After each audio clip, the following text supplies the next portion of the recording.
Assalamualaikum warahmatullahi wabarakatuh. Perkenalkan, nama saya Nyimas Salsabila dengan NPM 2451040. Di sini saya akan menjelaskan tentang Ziswaf.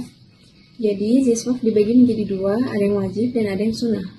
Yang wajib itu ada zakat fitrah dan zakat mal, sedangkan yang sunnah ada infak, sedekah, dan wakaf. Yang pertama ada zakat fitrah. Zakat fitrah adalah zakat yang dikeluarkan pada saat bulan suci Ramadan. Landasan hukumnya wajib. Sebagaimana Rasulullah SAW bersabda, Rasulullah SAW mewajibkan pengeluaran zakat fitrah untuk menyucikan diri dari perkara yang sia-sia dan perkataan kotor, serta sebagai makanan bagi orang-orang yang miskin. Nisabnya itu adalah wajib untuk setiap umat muslim, baik laki-laki, perempuan, anak-anak, bayi yang lahir sebelum terbenam matahari akhir Ramadan.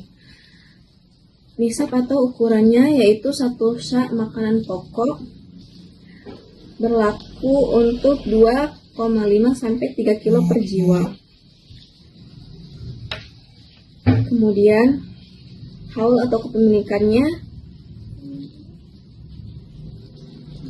diwajibkan dikeluarkan pada bulan Ramadan sebelum sholat Idul Fitri.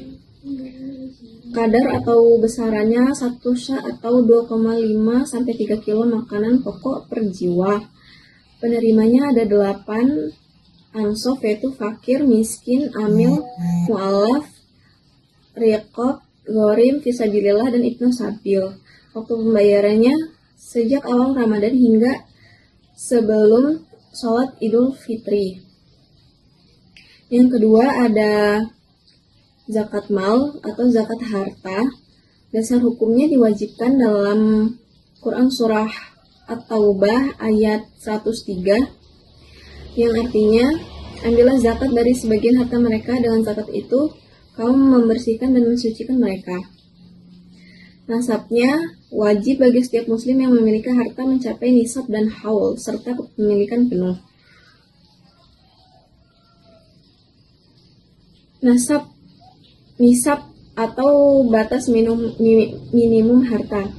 Kalau emas 85 gram emas, kalau perak 595 gram perak, kalau uang senilai dengan 85 gram emas, nisab perdagangan senilai 85 gram emas, nisab pertanian setara dengan 5 wasak atau kurang lebih 653 kg gabah. Kalau nisab peternakan sesuai ketentuan seperti unta, sapi, atau kambing. Kemudian ada nisab tambang, rizak, dan lain-lain sesuai ketentuan. Hal atau kepemilikan. Jadi, harta harus dimiliki penuh selama 1 tahun dan masih mencapai nisab. Jenis-jenis zakat mal ada emas, perak, uang, perdagangan, pertanian, peternakan, hasil tambang, riqat, atau temuan, dan masih banyak lagi. Kadar zakatnya yaitu umumnya 2,5% atau 1/40 dari harta yang dizakati, kecuali pertanian, yaitu 5% atau 10%. Penerimanya ada 8 ansaf, yaitu fakir, miskin, amil, mu'allaf, riqab, ghorim, fisabilillah, dan ibnu sabil. Kemudian kita masuk ke bagian yang sunnah. Jadi yang sunnah ini ada infak, sedekah, dan wakaf. Infak itu artinya mengeluarkan harta untuk kebaikan. Dasar hukumnya sunnah, sebagaimana dijelaskan dalam Quran surah Al-Baqarah ayat 261, yang artinya, dan belajarlah dan belanjakanlah harta bendamu di jalan Allah. Sifatnya yaitu bersifat lebih umum, bisa untuk kebutuhan diri, keluarga, dan kebaikan lainnya. Tujuannya untuk menolong, membantu, memenuhi kebutuhan dan kebaikan. Contohnya seperti memberikan bantuan biaya, bantuan bencana, dan membangun fasilitas umum. Yang kedua ada sedekah. Sedekah itu adalah memberi dengan tujuan mendekatkan diri kepada Allah.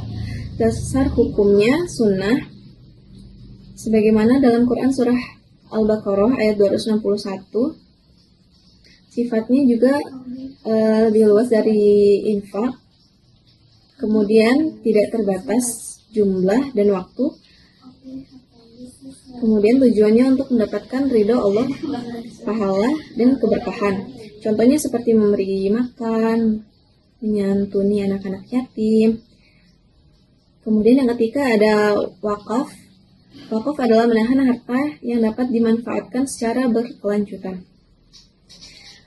Sifatnya yaitu menahan pokok harta yang hasilnya akan dimanfaatkan untuk kebaikan secara terus-menerus. Tujuannya untuk amal jariyah yang pahalanya terus mengalir meskipun pewakaf telah meninggal. Contohnya seperti wakaf tanah untuk masjid, sekolah, rumah sakit, dan lain-lain. Kemudian